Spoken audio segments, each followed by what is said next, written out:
বাবারে বাবা! ২-৩ মিনিটের একটা ভিডিও দেখে একটা মানুষের পুরোটা লাইফ আপনারা জাজ করে ফেলেন। বাহ! ভালোই তো পারেন। হ্যালো এভরিওয়ান, আসসালামু আলাইকুম। আমি তানসিমের আম্মু। আলহামদুলিল্লাহ আপনাদের দয়ায় আমি ভালো আছি। তো আপনারা কেমন আছেন অবশ্যই জানাবেন। আজকে নতুন একটা ছোট্ট ব্লগ ভিডিও নিয়ে চলে আসলাম আপনাদের মাঝে শেয়ার করতে। আশা করি পুরোটা ভিডিও দেখবেন। ওই যে আমি সেদিনকে বললাম না যে আমরা বাজার করতে আসছি, অনেক বাজার করতে আসছি, কারণ যেহেতু আমার দাদা শ্বশুরের মৃত্যুবার্ষিকী উপলক্ষে ছোট্ট একটা মিলাদ মাহফিলের আয়োজন করা হচ্ছে। তো আমি তো সেখানে পুরোটা ভিডিও আপনাদের মাঝে শেয়ার করতে পারি নাই, অল্প একটু শেয়ার করছিলাম আর বাদ বাকিটুকু আজকে শেয়ার করবো। আশা করি আপনারা দেখবেন। আমি প্রথমে একটা কথা বলি, যারা আমার হেটার্সরা আছেন শুধু শুধু আমার ভিডিওগুলো দেখবেন না এবং অনলাইন এবং অফলাইনে এসে কমেন্ট করবেন না। মানুষ সব সময় অনলাইনে এসে তার বেটার টুকুই শেয়ার করে সবার সঙ্গে, ভালোটুকুই সবার সঙ্গে শেয়ার করে, খারাপটুকু কিন্তু খুব কমই মানুষ শেয়ার করে, বুঝতে পারছেন?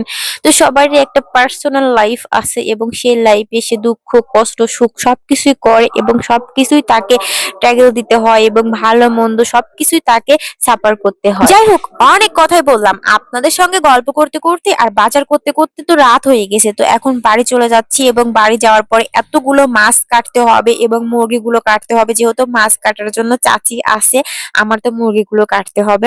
তো ওইদিকে বাড়িতে আসার পর এখানে ৫টা মুরগি ছিল, প্রায় ১২ কেজির মতো। আর এই মুরগিগুলো আমার কাটে কুটে একদম রেডি করতে করতে রাত 11:30 বেজে গেছিল। মুরগিগুলো যদিও আমরা পরিষ্কার করে নিয়ে আসি, তারপর দেখা যায় কি মুরগি কাটার সময় মুরগির গায়ে ছোট ছোট লোম লেগে থাকে, এগুলো পরিষ্কার করতে করতে আমার অনেক দেরি হয়ে যায়, যেহেতু আমি এক হাতেই মুরগিগুলো একদম পরিষ্কার করে রেডি সেডি করে ধুয়ে তারপর ফ্রিজে রেখে দেই, অনেক রাত হয়ে যায়। আর ওইদিকে চাচি এক হাতেই মাছগুলো কেটে নিচ্ছে।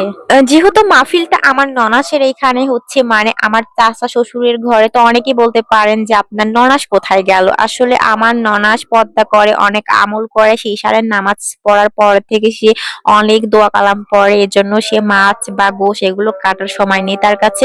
তো আমি আর চাচি মিলে এগুলো কমপ্লিট করলাম। যেহেতু আমাদের ছোট্ট মহিলা মাহফিলের তাবারুকের আয়োজন করা হয় এবং সেখানে মুরগি দিয়ে বিরিয়ানি রান্না করা হয়, তো সকালবেলা একটা বাবুর্চি ডেকে তাকে দিয়ে একটু বিরিয়ানি পাক করে নেই। তো আজকে এই পর্যন্ত, সবাই ভালো থাকবেন, সুস্থ থাকবেন, আমাদের জন্য দোয়া করবেন। আল্লাহ হাফেজ।